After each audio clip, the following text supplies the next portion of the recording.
All right, so today we are joined by author, entrepreneur, and philanthropist Salah Bachir. How are you doing today? Great. How are you? I'm well, thank you. So I'd like to begin by talking a little bit more about your memoir, First to Leave the Party, My Life with Ordinary People Who Happen to Be Famous. How excited are you that it's finally out for all to read? Very. It's been a long process, actually. And, we had a big gala launch. It was for the 519. It was for charity.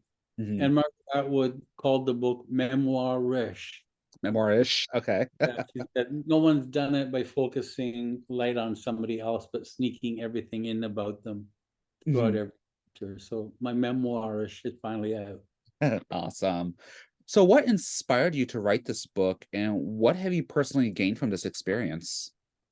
I was going through a little bit rough time with health issues. I had a kidney transplant, and then I had got sepsis during it, and there's a different people that I felt not as empowered as I was before, and people were taking away my voice in many, as we get older, as we have health issues, and I wanted to focus on people, celebrities who also gave back and who what they did with their celebrity, and so chose people who gave a ton of money to charities, like from Elizabeth Taylor to Doris Day, to Paul Newman and Joanne Woodward, and people who had been forgotten and in the twilight years of their lives. So, and Yeah. I had anecdotes a long time before I would put them in social media or tell people stories, and I also wanted to do a book that was kind of in the magazine world. We had a saying like any article should be light, tight, and bright.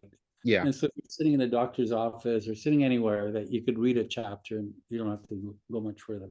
Definitely, for sure. And what do you ultimately hope readers take away from this book? That they feel that we're all important. No one's very important. We're all the same. There's no anything to gawk at, or people are playing a role, doing a job, whether or not they slept with their husband for the last 6 years and none of my business. Mhm. um it's everybody has a life, and everybody has the same kind of struggles and issues to deal with. Some have more money doing it than others, but that's Mhm. all. Yeah, definitely. Well, First to Leave the Party is also one of the first books, if not the first, to feature the author's pronouns on the cover. Can you talk a little bit more about that decision and normalizing discussions about gender identity and the sharing of pronouns? The publisher at Penguin Random House at the launch had searched it, and they said they've never seen it. Really? It's a very simple little gesture with everybody. If we require everybody who flies the pride flag as a corporation one day a year or whatever, very simple to know that any name, my name could be male or female. Um, a simple gesture that goes a long way. That why do we leave it only to people transitioning or people that have to identify? If we all identified ourselves, it totally normalizes it, and no one can really ban it, as happening in a couple of states and a couple of provinces here. Yeah, for sure. Well, like you said, a large part of this book chronicles your interactions with some of Hollywood's most iconic names, like Elizabeth Taylor, Marlon Brando, Sean Connery. So, how did you first start making these connections with famous people? Stalking them, no. Talking to them? And we started in the video industry, and I had magazines, industry magazines, which were some of the best read magazines in Canada, including Premier and Famous Magazine and Cineplex Magazine. And we paid tribute to a lot of stars at the end of their careers. I was active in the AIDS movement. I'm still active in the AIDS movement, and after an interview or something, somebody would say, "Wow, I'm planning to go to Niagara Falls. How do I would say, "Well, I've got a car. I can drive you. It's no big deal." And most people who come to Toronto want to go to Niagara Falls. Mm, So it began at going out on a separate things and not talking about celebrity or who they did what with, or what mhm. was so and so. Like it was a normal conversation like we're having now. Yeah. Like like after we finish, hey, you want to go for lunch somewhere? Can I take you to my favorite whatever? So hmm there was no real, magic to it, and celebrities can not just themselves, but can be a lot of work because no one actually gives them that privacy at lunch, or Yeah. everyone come up, and so I didn't really it does say in the book, the only autograph you should ever get should be on a check. Yes, yes. So it sounds like that you really try to humanize these people. Yeah, I think I wasn't drawn or fawning over what they had done or hadn't done. It's on screen, and some of the biggest stars on screen that played icons, most Americanized heroes, Mhm. were in private life, not very supportive of gay people or of AIDS or of people who protested the Vietnam War or stuff like that. So I need to separate the two, I think, in any discussion, in any iconic role. Like somebody's playing a role, they're getting paid to play it. They're Mhm. not necessarily that person. Yeah, yeah, exactly. And how did you pick and choose who you wanted to include in this book?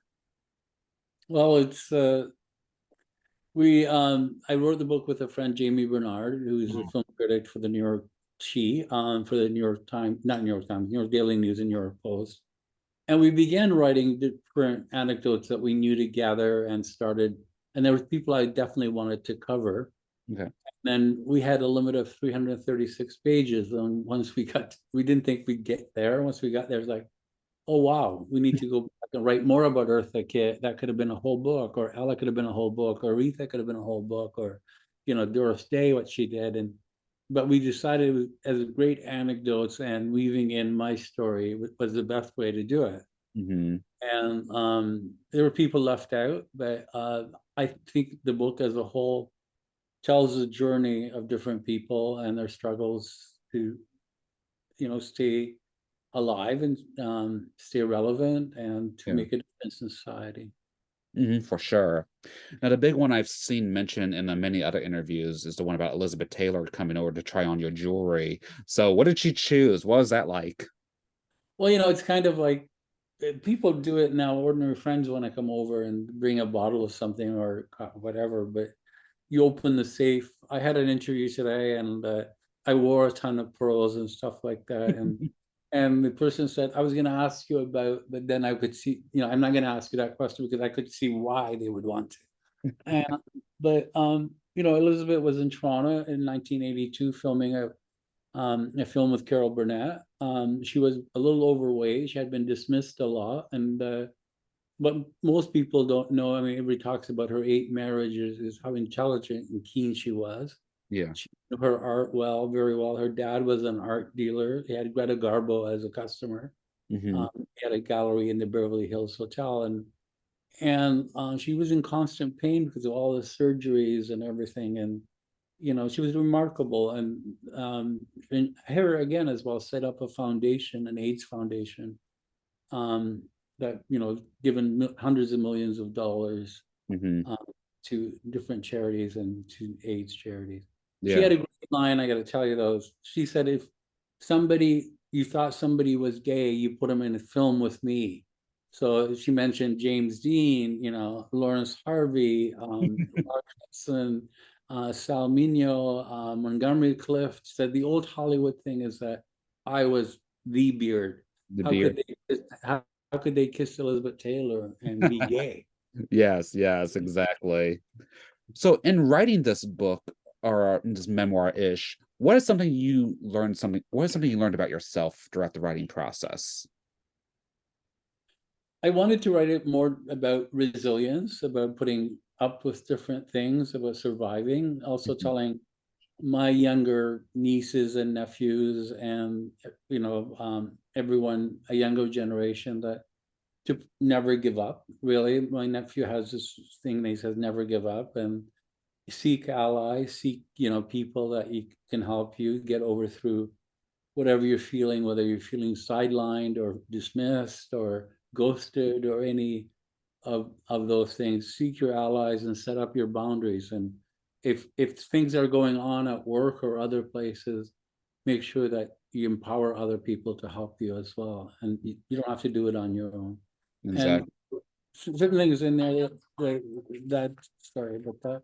Okay. Um, that that are in the book as well are people when you feel like you don't have a great your body issues, weight issues, and you fluctuate and stuff like that. Um, and you seek solace in people are dealing with that, like Orson Welles or Marlon Brando in the book, or even like, having Gregory Peck saying, "I think you're handsome yourself," kind of Yeah. does give you a sense of worth and empowers you. Yeah, definitely. And you have always been one to use your voice to amplify voices in the LGBTQ plus community. How are you going to always continue to do that? Oh, I don't let people get away with a lot of shit. I mean, uh, there's the stuff going on in the Middle East as well now. It's like as if there's one side and there's another side. And, my family, I'm Arab, I'm gay. Hmm. Um, there's two of my nephews are married to Jewish ones. So I have a Jewish Muslim. It's a huge family.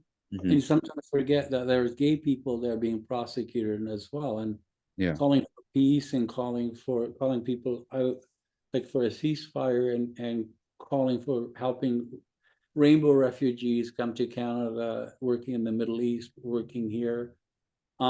The pronouns on the cover again, very simple, and it's caused quite a stir everywhere. And it's like, I'm 68, but I'm not about to stop doing whatever I can.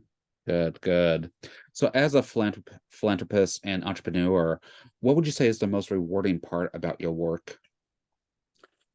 We had the launch, seeing it, the work, do what it's supposed to do, seeing people being uh, again, enjoying a freedom, being able to gather and being able to have a community that supports them.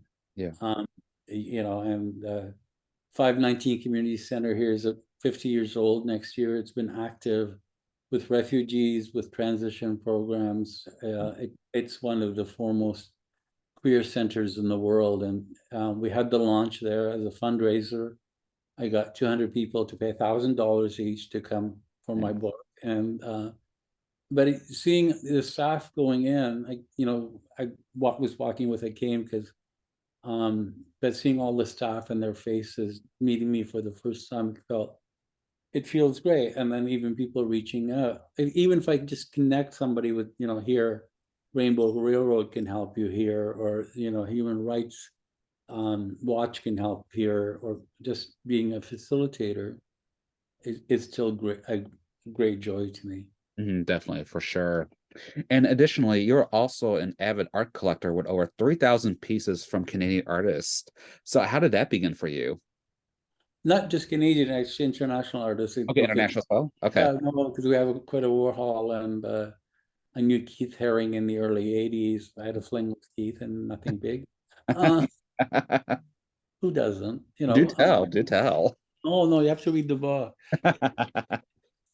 Um, yeah, it's an addiction. I think art is just so beautiful and wonderful to have, and it's great. My husband's an artist, and yeah, we collect art, and so, but we also donated a lot. We donated about 1,000 pieces last 2 years, because we've sold our main office in Toronto, to community centers, to hospitals, to museums, to art galleries, and spending so much time in hospitals, and being wheeled around and seeing art on the walls. And you think, nah, you need something brighter in here. Yeah. When I did dialysis for 6, 7 years, we redid, gate up all the dialysis center, raised money for us. You can have art, and you can have a more comfortable chair, and Hmm. heated blankets and all those things. So What kind of art does your husband do?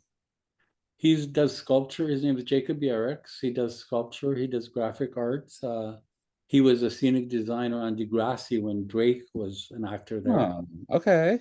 way back. And so he's multimedia artist. Okay, awesome. Very nice. And going back to the book for a second, you do talk about your health issues in the book as well, like on dialysis, your kidney transplant, your HIV status.